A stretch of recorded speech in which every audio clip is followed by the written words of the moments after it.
옛날 생각나요. 제가 어렸을 때만 해도 고무줄 놀이 할 때 신데렐라는 어려서 그거를 그때도 불렀던 걸로 봐서 이 고전은 굉장히 오래된 걸로 생각이 납니다. 근데 모든 동화나 드라마나 영화 같은 게 꼭 결혼식 하는 걸수록 그게 해피엔딩으로 끝나더라고요. 그건 세상을 뭘 몰라서 하는 소리예요. 니도 한번 살아보라 이거지. 난 그 뒤 얘기가 궁금해 죽겠어. 정말 행복하게 살았는지, 정말 신데렐라가 그 왕자님하고 정말 영원 오래도록 계속 그런 식으로 살았는지 궁금해 죽겠어요. 왜 여자들이 이런 로망을 가졌습니까? 자기는 정말 비천한데 정말 멋진 왕자님만 만나면 내 인생 쫙 확 이게 달라지니까 그걸 꿈꾸는 거잖아요. 꿈꾸는 거. 오늘 제가 여러분과 16장 끝부분 59절에 63절을 읽었는데 이 16장 전체를 사실 읽지 못해서 너무 길어가지고 63절까지 있어서 그런 거고요. 오늘 말씀은 16장 1절부터 마지막 절까지 다 해당된다고 생각하니까 성경을 16장을 잘 펴놓으시고 오늘 말씀을 들었으면 좋겠고요. 16장을 제가 이 주중에 화수목금 이렇게 나흘 동안 기도회 때도 함께 나눴습니다만 한 편의 영화를 보는 것 같아요. 한 편의 영화. 그래서 제가 샤워하다가 오늘 말씀 제목이 떠올랐다고 말씀드렸잖아요. 여자의 일생. 여자의 일생. 이스라엘, 좁게 말하면 유다의 한 일생을 보는 것 같아요. 하나님께서 그 스토리를 쭉 얘기하시면서 쭉 얘기하듯이 마치 여자의 태어남과 지금까지 상황을 쭉 보여주듯이 하나님께 스토리로 얘기를 해주세요. 예루살렘을 한 여자에 의윤화시켰어요. 네, 그래서 여기서 나오는 여자는 이스라엘, 좁게 말하면 유다이기도 하고 우리에게 투영이 되는 거예요. 우리에게 투영이 된다는 얘기 무슨 말이냐면 이거는 남 얘기가 아니고 옛날에 이스라엘 얘기가 아니고 우리 얘기예요. 사실 우리 얘기. 우리도 이럴 수 있는 존재고요. 또 이런 인생을 살아갈 수도 있는 것이고. 그래서 오늘 스토리를 쭉 얘기를 들어보면서 배울 게 뭔가, 또 만약에 내가 저 예루살렘 여자였으면 어땠을까? 어떻게 반응했을까? 어떻게 해야 됐을까? 또 그런 나를, 그런 이스라엘을 하나님은 어떻게 대하시는가? 그렇다면 나에게도 어떻게 하나님이 대하실까? 이것을 통해서 교훈을 얻으시고 나의 일생은 그럼 어떻게 살아야 되지? 라고 한번 생각해 보시고 고민해 보시고 바르게 복된 인생으로 살아가는 저와 여러분 되기를 소망합니다. 자, 시작편 3분의 1 지점, 처음 시작편. 놀라운 성은을 입었어요. 놀라운 성은을 입었어요. 우리도 사극 같은 거 보면 왕궁에서 여러 가지 일들이 많이 일어나는데 정실부인, 그러니까 정부인을 갖다가 궁전마마 뭐 이러잖아요. 궁전마마, 중전 뭐 이런 거 있잖아요. 중전은 정말 간택을 해가지고 정부인이 되는 것이고요. 왕은 모든 걸 해도 책임을 묻지 않아요. 그 수치가 없다고 표현했어요. 그래서 수많은 여인들을 거느릴 수 있어요. 근데 뭐 왕궁에서 지금 어딜 나가겠어요, 왕이. 그러니까 맨날 궁궐 안에서 놀던 면서 무수리를 마음에 딱 꽂히는 거예요. 그래서 무수리랑 필이 꽂혔어요. 그러면은 그때 하는 표현이 뭡니까? 성은을 입었다고 그래요. 성은을 입었다고. 그러면 성은을 입으면 후궁이 되는 거예요. 후궁이 되는 거예요.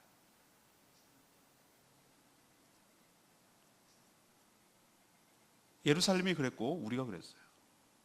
성은을 입은 거예요. 그럴 은혜를, 그런 위치, 그런 것을 댈 수 있는 존재가 아니었다고요. 근본이 아주 비천했어요. 출발, 태생이 비천했어요. 오늘 16장 3절 보세요. 너의 근본, 네 땅은 어딘 줄 아니? 3절에 이렇게 얘기를 해요. 네 땅은, 네가 태어난 곳은 가나안 땅이야. 가나안 땅은 그때 하나님께서 7부족이 살고 있었는데 죄악이 너무 관영해서 결국은 이스라엘을 들어서 그들을 멸절시켜서 한 명도 남기지 말고 싹 쓸어버리라고 했어요.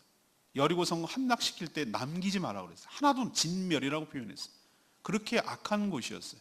근데 하나님께서 네 태생이 예루살렘, 네가 가나안 땅에 위치해 있고 거기서 태어났고 네 고향이 거기고 니네 아버지는 아모리고 니네 엄마는 햇사람이야. 이게 뭘 의미하는 줄 아세요? 가나안 7부족의 중에 하나예요.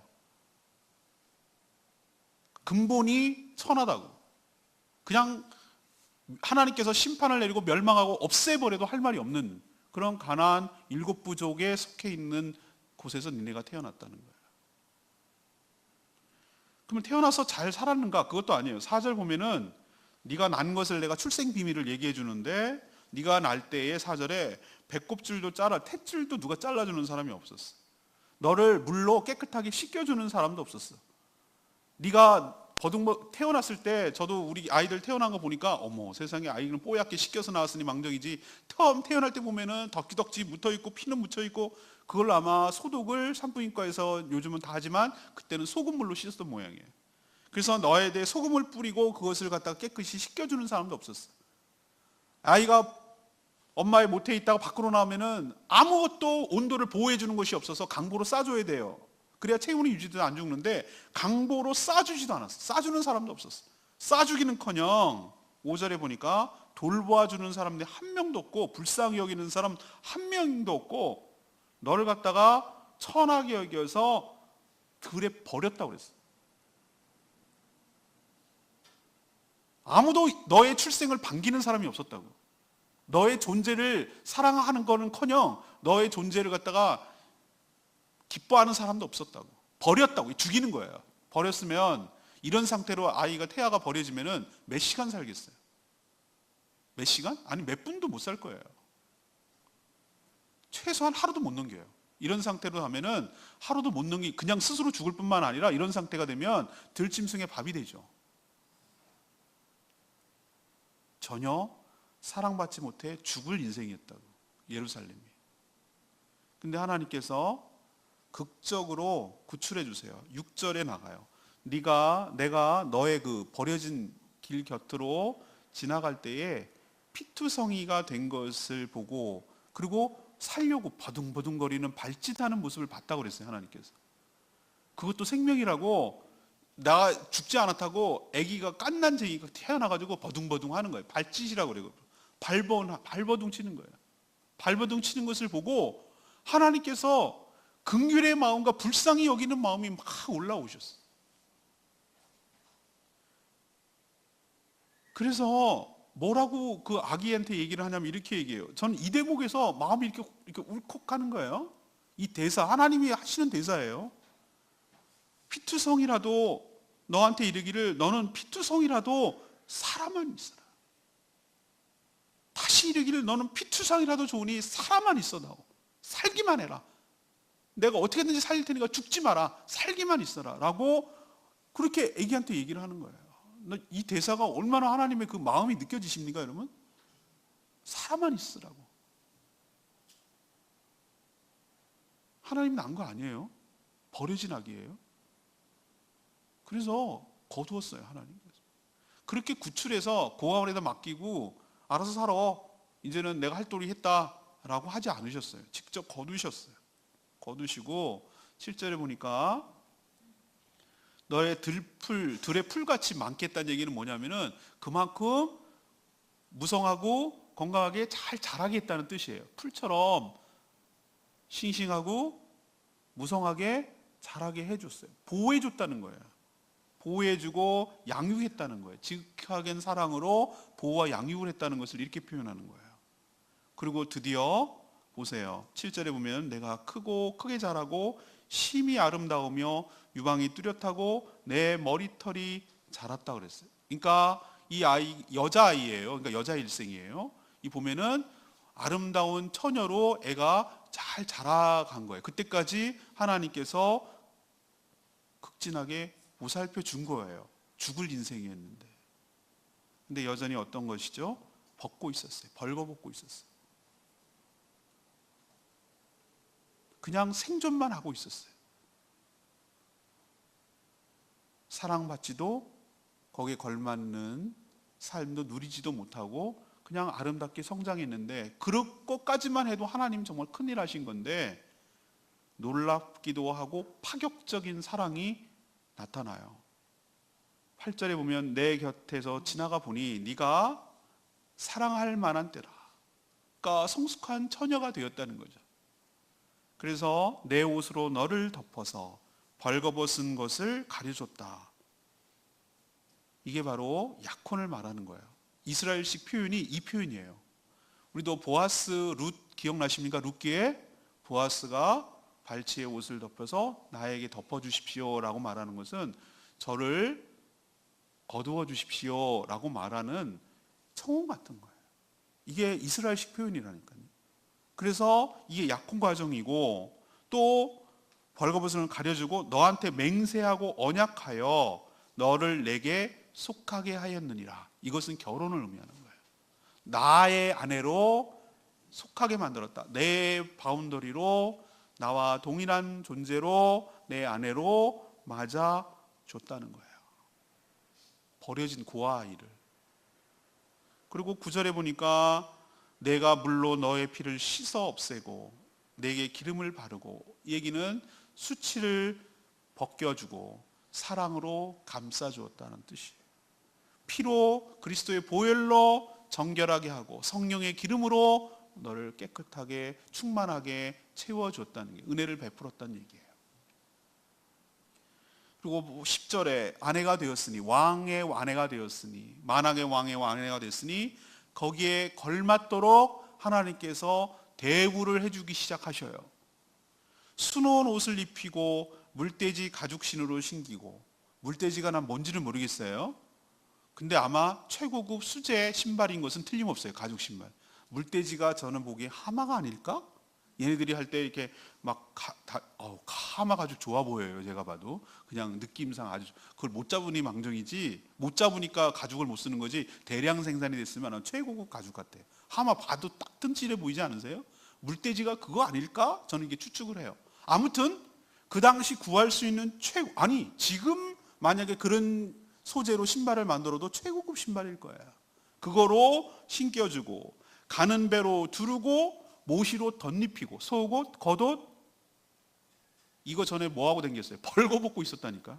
아가씨가 됐는데도, 처녀가 됐는데도 벌거벗고 지냈는데 이렇게 해준 거예요. 폐물 주고 발고리, 손모, 목걸이, 목에 걸고 코고리, 귀고리, 화려한 왕관, 머리 다 씌워줬어요. 거기에 걸맞도록 최고의 왕후의 대접을 한 거예요. 금과 은으로 장식하고 모시옷, 수놓은 곳 입고, 먹는 것도 이제 최고급이에요. 고운 밀가루, 꿀과 기름, 보세요. 얼마나 최고급으로 먹는가. 이런 거 먹으면 건강해지고, 건강식, 내추럴 음식이에요. 최고급 음식을 먹는 거예요. 극히 곱고 형통하여 왕후의 뭐에 올랐느니라? 지위에 올랐느니라. 신데렐라 됐죠? 극과 극이잖아요. 근데 저는 어느 부분에 마음이 탁 꽂혔냐면은 14절의 말씀이에요. 너의 화려함, 너의 명성이 이방인 중에 쫙 퍼질 정도로, 그 명성이 쫙 퍼질 정도로, 솔로몬 왕이 전성기 때 시바의 여왕이 한 수 배우려고 그 화려함에 도취해서 한 거 아시죠? 막 주변에 소문이 쫙 난 거예요. 근데 내가 너한테 입힌 영화로 내 화려함이 뭐해졌다? 온전해졌다 라는 표현을 쓰는 거예요. 아, 이제 알겠어요. 하나님이 나에게 성은을 입을 때, 하나님이 나를 존귀하게 할 때 비로소 진정한 화려함이 있는 것이고, 진정한 나답게 나다워지는 온전함이 있게 될 줄로 믿습니다. 하나님의 사랑을 입을 때 비로소 내가 나다워지고 온전해진다는 거예요. 근데 하나님이 명성이 아니고 인간의 명성이 있을 때 온전하지 않아요. 뭔가 불안해요. 뭔가 결핍된 거예요. 뭔가 삐걱거리고 모든 사람들이 존경하고 하는, 그게 아니라 자기만의 도취가 될 수 있고 뭔가 결핍된, 균형이 깨진 그런 온전함이 아니죠. 뭔가 결핍된 것인데, 하나님의 성은을 입을 때, 하나님이 나에게 치장을 해줄 때, 하나님이 나에게 은혜를 입혀주고 나를 채워줄 때 비로소 온전함, 뭔가 결핍함이 없는 꽉 찬 나다워지는 아름다움과 명성과 존귀를 잊게 되는 완벽한 인간으로 자리 잡게 될 줄로 믿습니다. 오늘 이 첫 번째에서 제가 쭉 스토리를 얘기를 해주는 이유가 뭡니까? 이스라엘만 그렇습니까? 여러분은 안 그렇습니까? 여러분이 예수 그리스도를 믿게 전, 성은을 잊기 전에 어떻게 사셨습니까? 이제 이 안으로 들어와 보니까 보이시죠? 세상 사람들이 어떻게 살았는지, 어떻게 지금 살고 있는지. 그게 화려해 보입니까? 온전하지 못하죠. 그 명성이 있습니까? 금방 쓰러질 게 보이죠.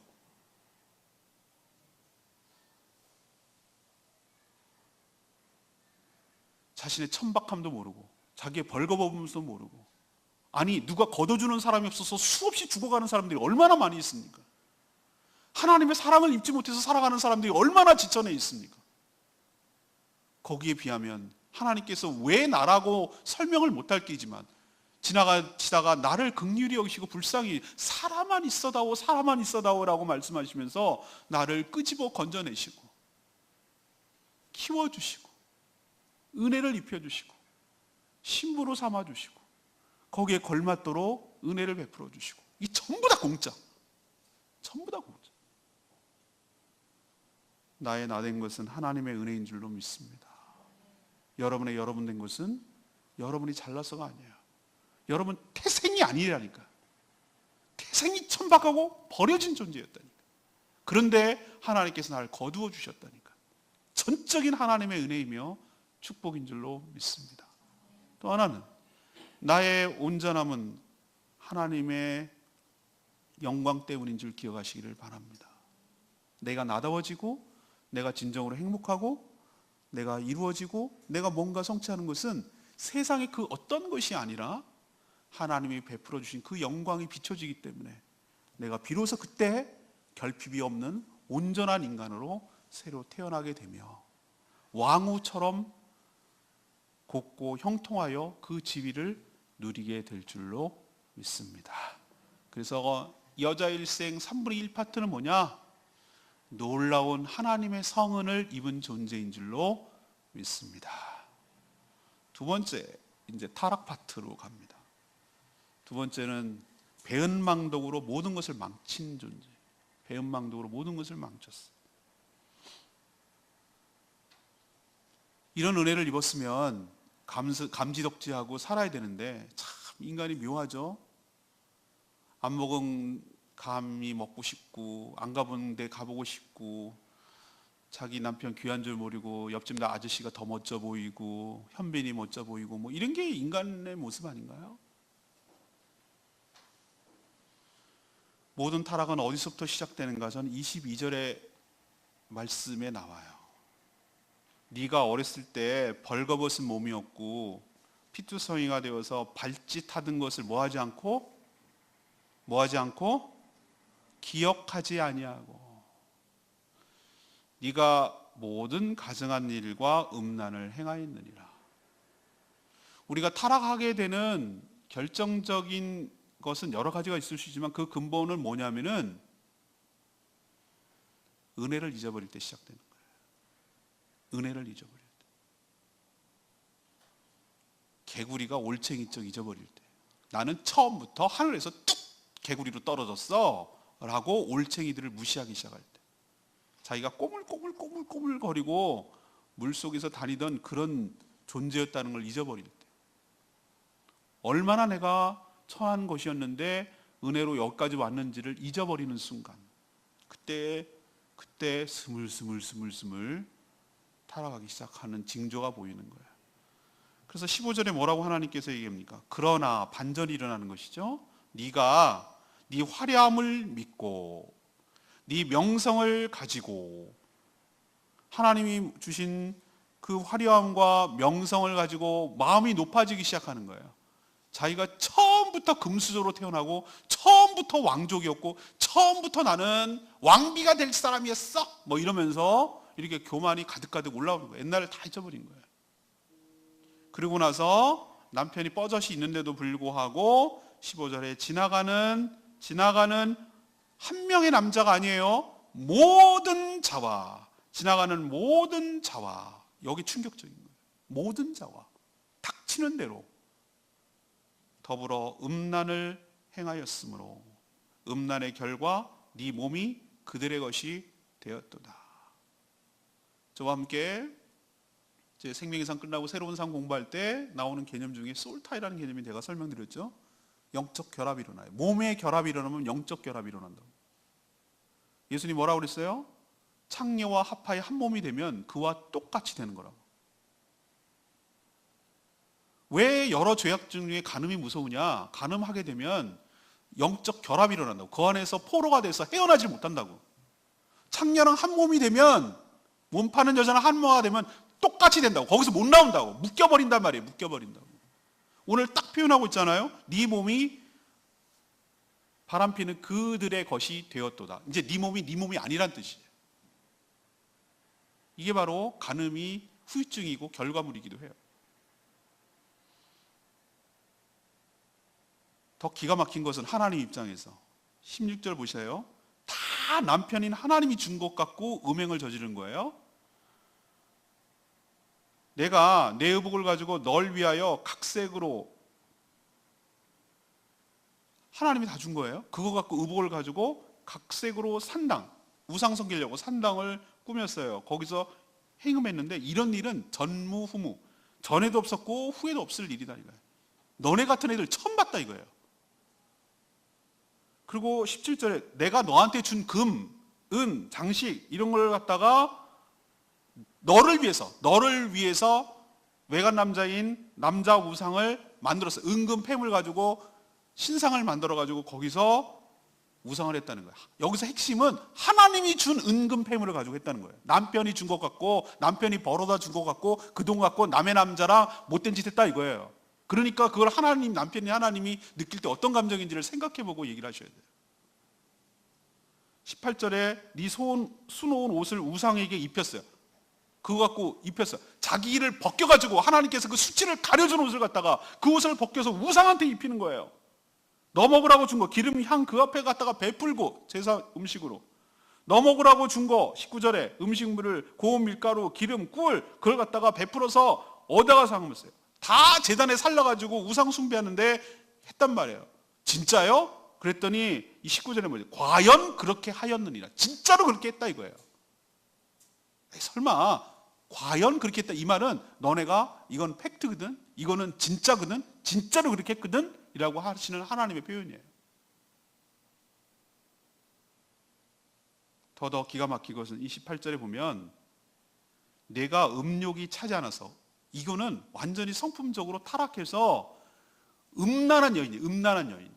그 음욕이 막 끓는 거예요. 끌어오르는 거예요. 마치 발정난 개처럼 막 끌어올리는 거예요. 그래서 음욕이 차지 않아가지고 상대를 계속 골라가면서 바꿔가면서 하는 거예요. 아수르 사람과 행음하고도 아직도 부족해서 29절에는 장사하는 갈대아 쪽에 붙어가지고 또 그것도 했는데도 여전히 만족할 줄 알지 못한다 라고 하셨어요. 실제로 보면 4개의 나라가 나와요. 애굽도 붙어먹고 블레셋도 그랬고 아수르도 그러더니 바벨론까지 그러더라 라고 하나님께서 딱딱 이렇게 지목을 하세요. 강대국을. 내가 그러면은 남편이 없어서 그러냐? 남편 없어도 이럴 짓 하면 안 돼요. 그런데도 뻐젓이 남편이 있는데도 불구하고 30절에 보면은 방자한 음녀처럼, 32절 보면 남편 대신 다른 남자와 내통하여 간음한 아내로라 그랬어요. 남편이 있는데도 불구하고 유부녀로서 간음을 했다는 얘기를 지금 하시는 거예요, 하나님께서. 근데 정말 부끄럽고 자존심 상하는 얘기는 뭐냐면은 창녀는 돈이라도 받고 하지 먹고 살기 위해서 그렇다고 치자 이거예요. 근데 니네는 뭐냐 이거. 창녀보다 못한 존재다. 왜 창녀보다 못하냐? 34절에 보면은 네 음란함은 다른 여인과 좀 차원이 다른데 네가 값을 받지 않고 도리어 나랑 하자고 값을 주면서 하는 너네들은 도대체 뭐냐는 거예요. 창녀 이하라는 거예요.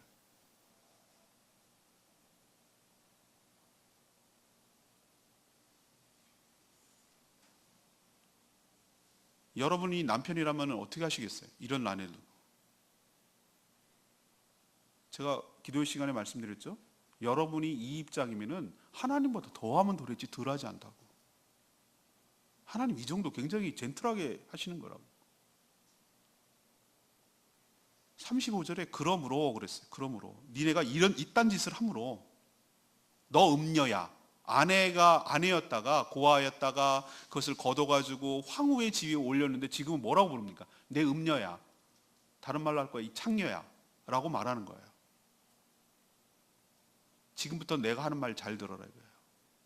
지금부터 하나님께서 심판을 내리시는데 핀셋처럼 아프게 내려요. 36절에 보면 네가 네 누추한 것을 쏟으며 네 정든 자와 행음함으로 벗은 몸을 드러내며 가증한 우상을 위해서 네 자녀의 피까지 자녀까지 제물로 바쳤거든요. 얘네들이 하다가 몰렉이라는 자녀는 인신제사를 드렸어요. 자기 자녀를 불태워서 제물로 드렸어요. 얘네들이 이렇게까지 타락한 거예요. 37절에 너와 즐거운 붙어서 짝짝꿍대는 정든 자, 사랑하던 모든 자, 미워하던 모든 자를 다 끌어모으는 거예요. 그것을 사방에 모아서 너를 대적하게 만들겠다라는 거예요. 이게 뭔지 아십니까? 너 시기하고 질투하고 미워하던 자들이 딱 돌변해서 막 그렇게 하는 것도 속상해 죽겠는데 네가 그렇게 의지하고 네가 짝짝꿍이 돼서 잘 놀려고 했던 수많은 옆에 나라들, 그 나라들 아스루, 바벨론, 애굽 나라가 확 돌변해가지고 너를 치게 만들겠다. 우리식으로 표현하면 내가 정분 나가지고 좋아가지고 했던 그 남자가 탁 돌변해가지고 뒤통수 친다 말이에요. 완전히 뺏겨먹고 도망간다 이 말이에요. 그렇게 만들겠다는 거예요. 하나님께서. 그래야 아프지. 그래야 네가 내 마음을 깨닫지 라는 거예요. 내가 느꼈을 그 상실감과 배신감이 어떻을지 너네들로 한번 경험해 보라는 거예요. 이게 가장 아프게 말하는 심판 중에 하나예요. 그리고 주었던 모든 것들 39절에 나오면은 네 손에 그들을 다 넘길 건데 누각 우상 숭배하는 누각 헐고 높은 데 부수고 네 의복 벗겨버리고 내 장식품 뺏고 네 몸을 벗겨서 버려두겠다. 한마디로 내가 너한테 주었던 모든 것들 다 빼앗아 가서 처음 원래 알거지로 만들겠다. 네가 누리고 살고 있는 모든 것들이 어디서부터 왔는지를 모르고 망각하고 내가 준 것 같고 우상 숭배하고 음란하고 세상의 쾌락과 향락에 취해서 살아갔으니 그럼 좋다 이거예요. 내가 준 걸 모두 다 싹 걷어서 원래 아무것도 없었을 때 네가 처음으로 나랑 만났을 때 그때로 돌려버리겠다는 거예요. 그리고 목전에서 41절에 보면은 불로 니네 집 싹 사르고 여러 여인들의 목전에서 이 얘기는 뭐냐면은 그 주변의 여인들이 엄청 시기 질투했거든요. 왜 쟤네만 저렇게 잘 나가? 왜 다윗하고 솔로몬 때 왜 쟤네만 저렇게 축복해 주신대? 옆에 나라 언니들 많거든. 모압, 암몬 옆에 밑에 많거든요. 걔네들 보고 고소하다는 고소. 다 보는 앞에서 수치를 당하게 만들겠다. 일로 강대국의 침략에서 싹 걷어가고 여기 와서 사람 죽고 막 그 모습 보니까 어머 왜 쟤는 어쩌다 저렇게 됐니? 어머 저렇게 쟤는 잘 나갔었잖아. 잘난 척 그랬잖아. 한미모 했었잖아. 이런 것을 갖다가 혀를 끌끌 차면서 막 고개를 절레절레 하게 만들겠다. 그런 수치가 더 여인으로서는 견디기가 어려운 거예요. 여러 여인들이 보는 앞에서 심판을 행함으로 모멸감과 수치감을 주게 하겠다. 이게 하나님의 심판이에요. 오늘 3분의 2 파트 타락하고 음행하고 타락하고 비천해지는 이 과정 보면서 여러분 어떤 걸 느끼세요? 저는 이렇게 생각돼요. 은혜가 은혜인 줄 모를 때, 은혜를 귀한 것으로 여길지를 모를 때, 은혜를 망각할 때, 자기가 처음부터 금수저 물고 태어나고 처음부터 이런 누리기에 합당한 자라고 착각할 때, 교만함이 스물스물 올라올 때, 올챙이적 생각하지 못할 때, 그때 타락해져서 죄를 짓게 되고 하나님 멀리 떠나게 되고 비참해지고 수치스럽게 되고 조롱감이 되고 모욕이 되고 그렇게 의지하고 그렇게 했던 우상에게 버림받고 알거지 되고 처음으로 돌아가게 되고 그렇게 될 수 있다는 사실을 우리는 기억하고 하나님의 은혜를 잇는 배은망덕이야말로 정말 내 일생에 있어서는 절대 안 될, 이것만큼은 안 될 그런 것을 기억하고 여러분의 삶에는 이런 일이 발생되지 않기를 간절히 축원합니다. 이거는 있어서는 안 될 일이에요. 이런 일이 우리 삶에 있어서는 안 된다고. 저는 지금까지 살면서 가급적이면 최선을 다해서 저에게 은혜를 베푼 분들에게 잊지 않으려고 노력해요. 사랑과 짐승이 다른 점이 바로 거기에 있어요. 내가 힘들고 어렵고 정말 공고했을 때 어떤 형태로든지 나에게 사랑을 베풀어 주신 분들의 그 사랑을, 물론 그분들 뒷면에는 하나님이 계시죠. 하나님께 그분들을 통해서 베풀어 주셨죠. 그렇지만 당연히 하나님께 감사를 드려야 되는 것이고 그 통로가 되어주신 분들에게 전 절대 안 있습니다. 어떤 형식으로든지 제가 감사를 표시하고 보답하고 그렇게 살아가려고 작심을 했어요. 이번 귤 따는 거 칼럼 읽어보세요. 저희 교회를 계속해서 기도해주고 후원해주고 마음 써주고 그런 분들에게 뭐로 표시하겠어요? 그거보다 훨씬 더 많은 걸 주셨어요. 근데 저는 사람이라는 게 그래요. 물질 있는 곳에 마음이 있다고 물질을 표현해야 마음이 가는 거죠. 그거 얼마 안 되지만 우리 교회가 지금까지 여기까지 오게 된 것 정말 다 덕분입니다. 감사합니다. 하나님 은혜지만 당신을 통해서 우리가 이렇게 왔습니다라고 그 정성껏 우리 손으로 따가지고 그렇게 택배로 붙여서 감사 편지를 그 안에 넣고 그렇게 해서 보내는 것이야말로 정말 최소한의 그 인간의 마음을, 감사의 마음을 표현하는 길이라고 저는 생각을 해요. 제가 12월 10일 날 전시, 어저께도 마지막 회의를 했는데 제주문화회관에서 사진 전시회를 해요. 저 세 점이 이번에 출품이 됐어요. 목사님 그거 어디다가 써요? 그런데 저희 교회에 딱 2개 있고 우리 집에 걸려있는 거 하나도 없어요. 그 사진은 전부 다 어디로 나가냐면은 1년 동안 정말 신세 짓고 감사하고 너무 고마워서 뭐라고 정말 영원히 잊지 못할 그걸 답례를 하고 싶은 마음이 드는 분이 1년 되면 꼭 한 3분은 생기더라고요. 잘 찍지도 못하지만 제가 사진에 포기하지 않고 계속 그 전시회를 하는 이유는 그런 의미가 있어요. 그래서 그 전시한 걸 갖다가 사진을 포장을 해가지고 그걸 갖다가 주고 그 집에다가 걸어놓으면 그런 얘기를 반응을 해요. 그래서 사진 볼 때마다 목사님 생각난대. 그러라고 준 거예요, 사실은. 그거 뭘 뜻하는가? 나는 당신을 잊지 않습니다. 당신이 베풀어 주시는 은혜를 내가 절대 안 했습니다. 그리고 정말로 감사합니다. 라는 것을, 그 마음을 그렇게 전하는 거예요. 제가 제일 싫어하는 유형의 사람이 뭔지 아십니까? 은혜를 모르고 배신하는 사람이에요. 나를 이용하는 느낌 받는 사람. 그런 사람은 저는 관계를 끊어요. 다시는 쳐다보지도 않아요. 은혜를 모르는 사람은 사람이 아니에요. 사람한테 하는 거 보면 하나님께도 어떻게 하는지 알 수 있을 거예요. 여러분, 배은망덕은 아주 나쁜 거예요. 은혜를 입었으면 은혜 받은 자답게 살아야지 뒤통수 쉬고 배신하고 그러는 거 아주 나쁜 거예요. 오늘 하나님의 그 상실감과 배신감이 절절히 느껴지지 않으세요? 은혜를 은혜답게, 은혜를 감사하고 은혜 받은 자답게 살아가는 저와 여러분 되기를 소망합니다. 세 번째 파트. 그럼 하나님께서 이를 버리시든가 안 버려요. 이게 하나님의 우리랑 다른 점이에요.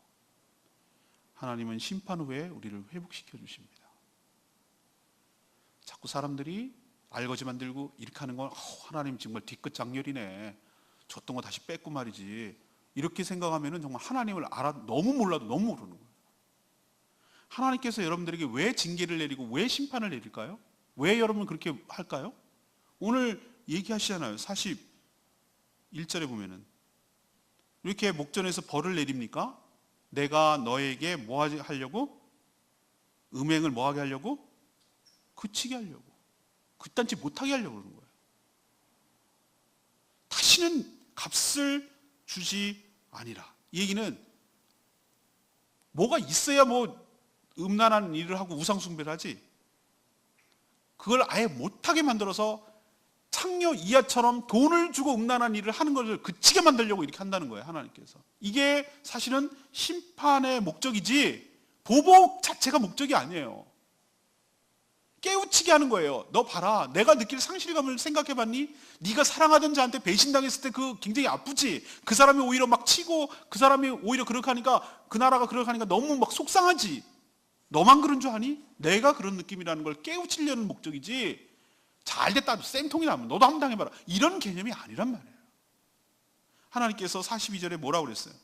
그리한즉 나는 내게 대한 내 분노가 그치며 내 질투가 내게서 떠나고 마음이 평안하여 다시는 노하지 아니라고 그랬어요. 이래야 내 마음이 편할 것이다 라고 여러분 느껴지십니까? 그게 아니에요. 하나님께서 우리를 사랑하는 마음을 우리를 인간의 언어로 표현할 길이 없어. 우리를 얼마나 사랑하시는지 어떻게 표현할 길이 없어. 그래서 인간의 언어로 그 사랑을 갖다가 붙일 말이, 형용할 말이 없어요. 그래서 인간이 그걸 굉장히 좋지 않은 어감으로 쓰는 질투라는 개념을 갖다 끌어당긴 거예요. 하나님이 그걸 못 보는 거예요. 딴 거는 참겠는데 딴 외간 남자한테 나 외에 눈길 돌리고 말이죠. 제가 지난 주일날 설교했잖아요. 일계명. 너와 나 사이에 아무것도 두게 하지 말라고. 나만 바라봐. 너는 딴 것 하지 마. 너 뭐 먹고 살려고 하고 뭐 하고 그럴 생각하지 마. 나만 바라봐. 내가 다 책임질게. 너는 나 외에 아무것도 하겠지 마. 내가 모든 거를 책임질게. 내가 충분히 너만 사랑할게. 너는 나머지 신경 쓰지 마. 오로지 나만 바라봐. 그럼 나머지는 내가 알아서 할게. 이건데 그 사이에다가 이걸 집어넣으니까 그 하나님의 그 질투가를 막 일어나는, 분노를 일으키는 거예요. 견딜 수가 없는 거예요.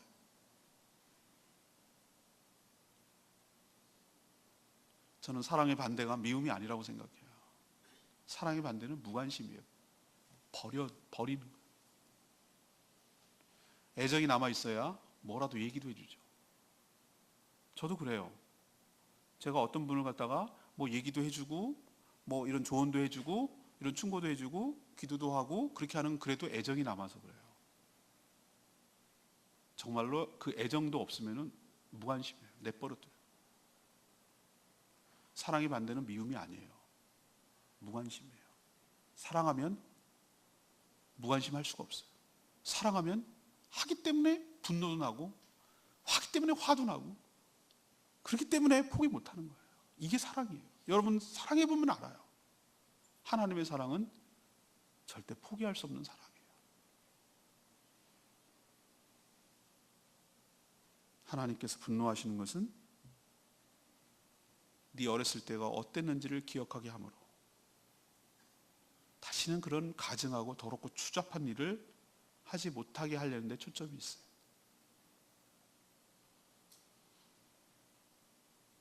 그래서 속담을 이용해요. 44절에 그 어머니 그 딸, 니네가 근본이 천해서 너네들 하는 짓이 니네 엄마랑 똑같이 생겼다고, 이렇게 하나님께 속담을 인용해요. 이게 뭐냐면 네가 근본이 어떤 존재인지를 잊어버렸냐? 네가 그렇게 해서 태어난 애야. 그러니 너를 사랑하지도 않고 버려주지. 태어나지 말았어야 될 인생을 갖다가 태어났으니 그렇게 버리지. 너도 그러니? 라고 지금 하나님께서 모욕을 주는 거예요. 네가 옛날 잊어버린 거 생각나게 해줄까? 출생의 비밀을 알려줄까? 하나님께서 이렇게 얘기를 하시는 거예요. 지금 얼마나 아픈 얘기 하는지 몰라요. 자기도 그 얘기는 꺼내고 싶지 않은데, 그러니까 한마디로 네 주책 파악을 해라 이거예요. 45절에 보면은 그런 얘기를 해요. 네가 남편을, 자녀를 싫어하는 어머니의 딸이라는 얘기예요. 네 남편 자녀를 싫어하는 형의 동생이라. 네 어머니는 햇사람이고 네 아버지는 아모리 사람이라. 그래서 뭐 하게 만들어냅니까? 아, 내가 그런 존재였지라고 자각하고 더 겸손해지게 만들고, 또 자기가 처음부터 막 왕후였는 것으로 착각한 그들을 갖다가, 그래서 유다가 사마리아, 사마리아가 북쪽 수도인데 사마리아를 아주 개취급했어요. 사마리아니 예수님 당시만 해도 이방인과 동급으로 취급했어요. 그리고 창세기 때 이미 소돔 고모라로 멸망한 그 동성애 때문에 불로 떨어져서 멸망한 소돔 있잖아요. 하나님께서 웬걸 유다 입장에서 보면 사마리아, 소돔은요 아주 인간 이하 취급을 했다니까요. 그랬는데 하나님께서 놀랍게도 사마리아도 회복시키고 소돔도 회복시키는 거예요. 그러면은 저렇게 막 뭐라고 자기 우습게 여겼던 자기는 뭐가 되냐고. 하나님 그렇게 존귀하게 만들어주면 자기 꼴이 뭐가 되냐고. 그렇게 함으로 네가 멸시하고 네가 함부로 했던 것이 쟤네보다 우리가 못한 급이었어 그러면? 이렇게 생각해서 비교를 함으로써 아주 창피하게 만들어서 다시는 그런 짓을 못하게 만들겠다는 거예요. 그렇지만 59절 오늘 읽은 본문으로 돌아옵니다. 네가 하나님께서 너한테 맹세하기를 멸시하여 네가 맹세를 멸시하여 나랑 맺은 언약을 배반했지만 그래서 너한테 행한 대로 언약 내용 중에 배신할 경우 이런 조항이 있거든요.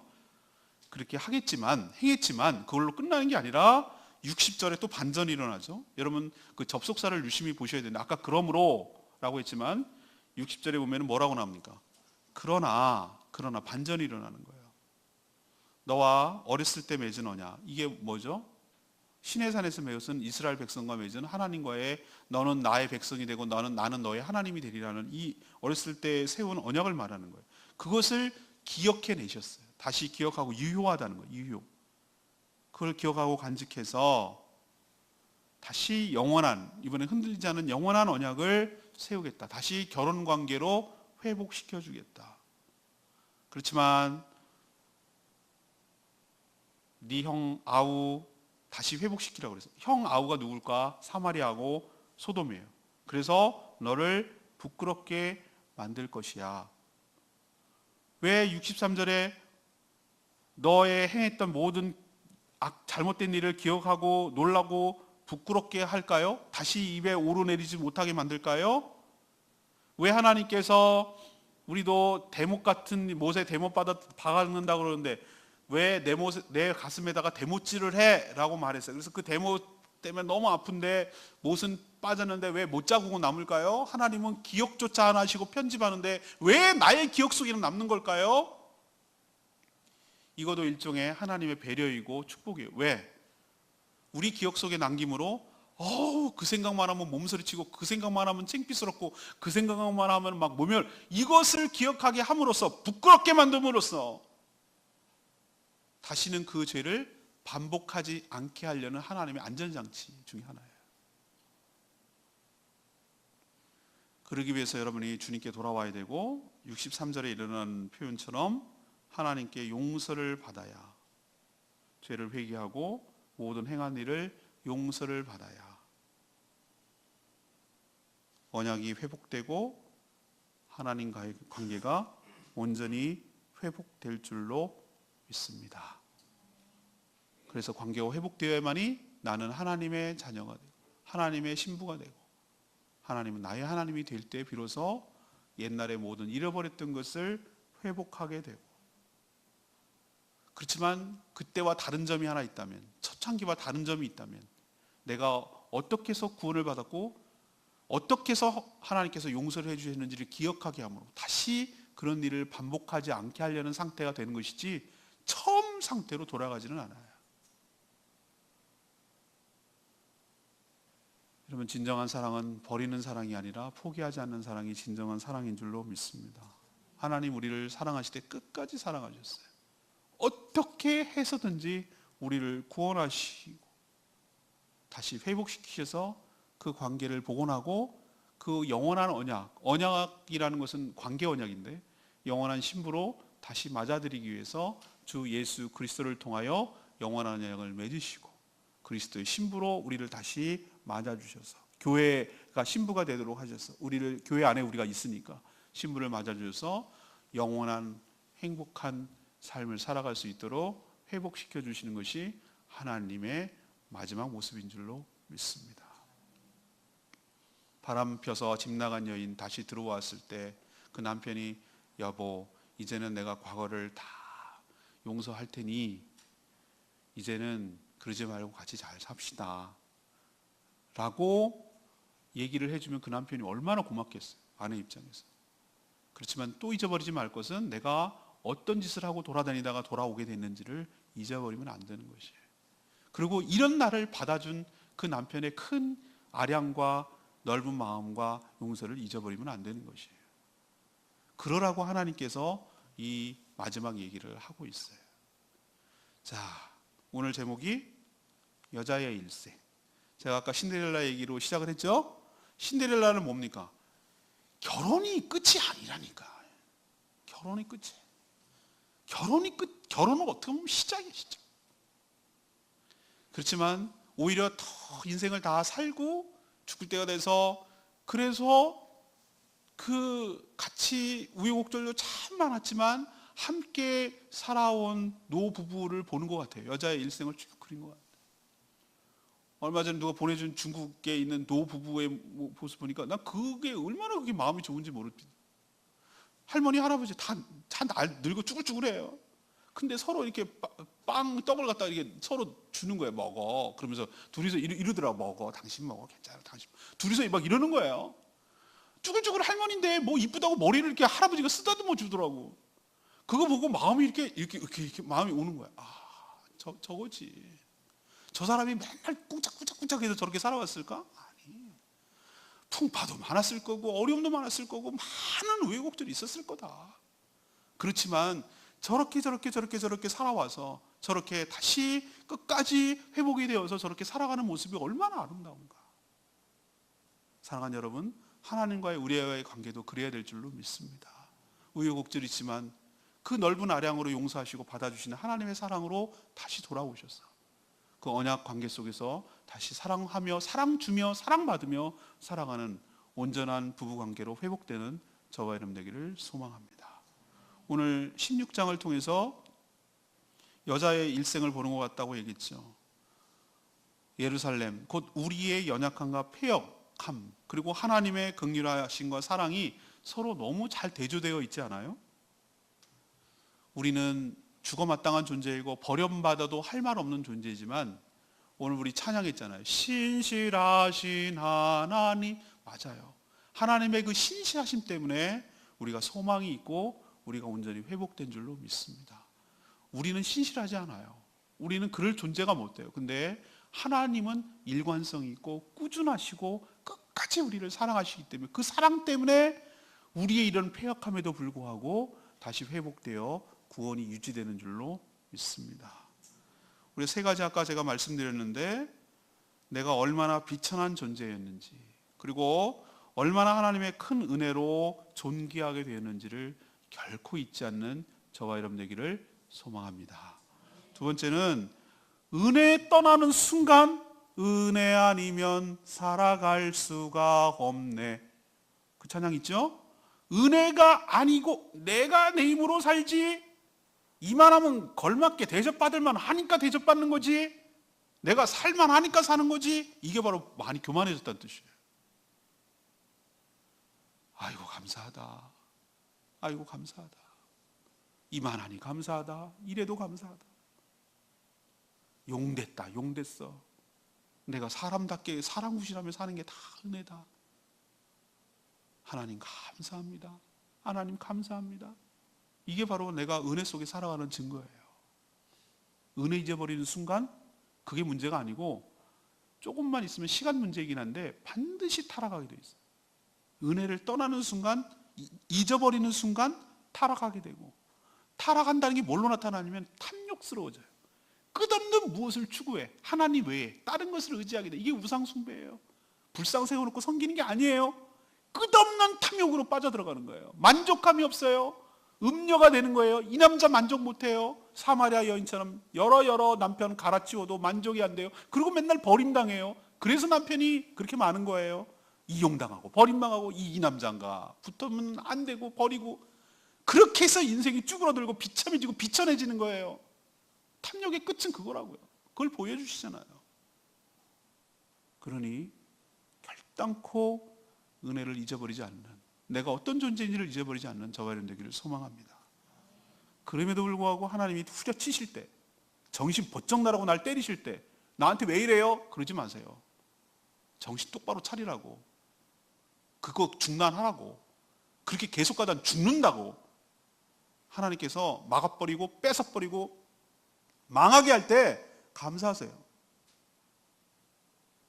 병원에 입원한 거 감사하세요. 아니면은 계속 그 짓 할 거거든. 범죄하고 살 거거든. 아, 못하게 하시는구나. 완전히 파산되셨어요? 감사하세요. 그 돈 갖고 죄질 거니까. 못하게 하시는 거예요, 하나님께서. 모든 관계 다 끊어졌어요? 감사하세요. 사람 의지하고 살지 않고 하나님 의지하고 살게 하려고 하나님께서 후려치시는 거예요. 쫄딱 망했습니까? 감사하세요. 내가 원래 그런 존재였어요. 내가 알고 지었어요. 내가 알고 봤더니 거기서 출발한 거예요. 그러니 후려 맞을 때 달게 맞으세요.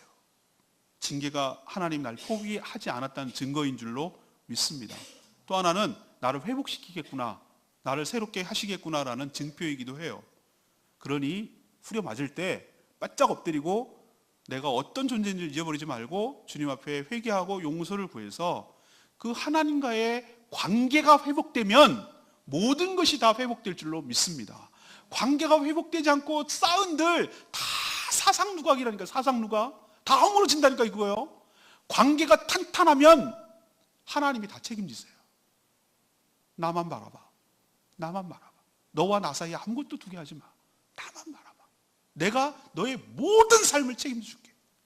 너를 너답게 만들어줄게. 너를 온전하게 만들어줄게. 너를 품위 있게 만들어줄게. 너를 화려하게 만들어줄게. 내가 너를 온전하게 만들어줄게.